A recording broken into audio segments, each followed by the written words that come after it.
Айтқан болар едім, келешек ұрпақты бәрібір қазақ айтқан ерді ер тәрбиелеу керек.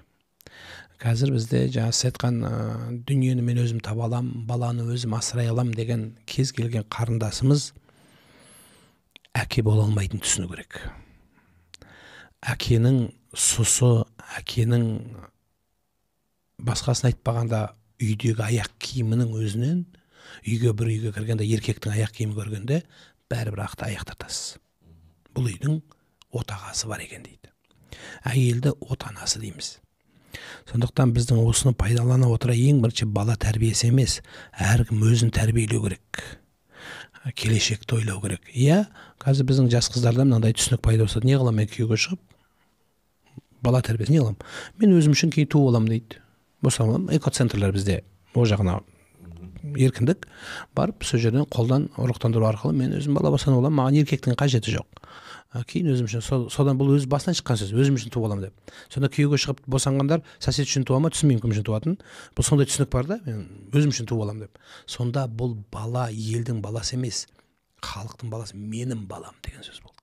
Сіз біліңіздер, сіздің балаңыз елдің баласы. Ел үшін туылған ол, ел үшін өмір сүреді, ел үшін жан береді. Сол елдің баласы қылып тәрбиелеу керек. Әйтпесе бір қазан ошақтың маңайынан шықпағандай болмау керек. Және осы жерде өмір болғаннан кейін әртүрлі жағдай болады. Біреумен тіл табыса алмайды. Бірақ тұрмыстан ажыраған қыз баланы аяққа баспау керек. Өмір қандай болатын әркімдікі әрқалай. Десе де әйелдің ері қасында болса, абыройы басында болады деген қазақ. Бір сұсты адамы бар деп есептейді. Сондықтан біздің қарындастарымыз бала тәрбиесінде, ұл тәрбиесінде әсіресе ер азаматқа сүйенгені бұл үлкен дәреже болады. Ал енді ажырасып кеткен ер азаматтарға айтарым, сіз әйеліңізбен тұрмасаңыз да, егер баланы сізге мүмкіншілік қылып жақындатса, сол баланың тәрбиесімен бәрібір әке айналысу керек. Елге, қоғамға азамат қылып тәрбиелеп беруіміз керек. Өзі садақа жария дейді ғой, анау үзілмейтін садақа бар ғой, сауап келе беретін адам дүниеден өтсе де, соның біріншісі не дегенде, ол валадун салихун салихалы перзент дейді, жақсы бала дейді. Бұл дүниеден өтіп кетсеңіз де сауабы келеді, күнәсі де келе береді.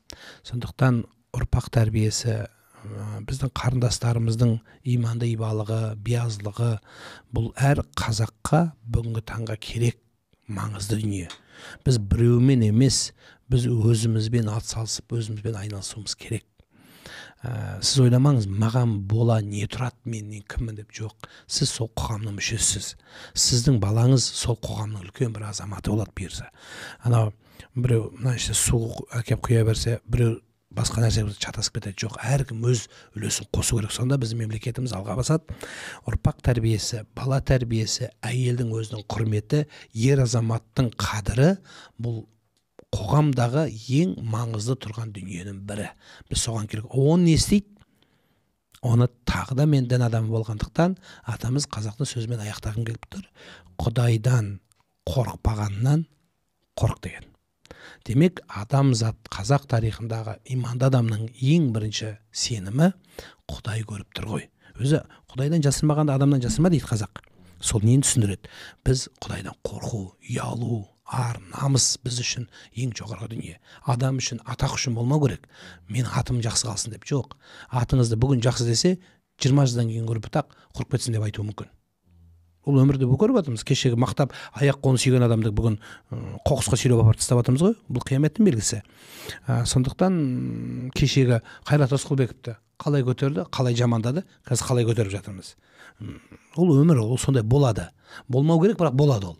Сондықтан әркім өз деңгейінде өз ошағын, отанын сақтаса, бұл жақсы болады деп есептеймін.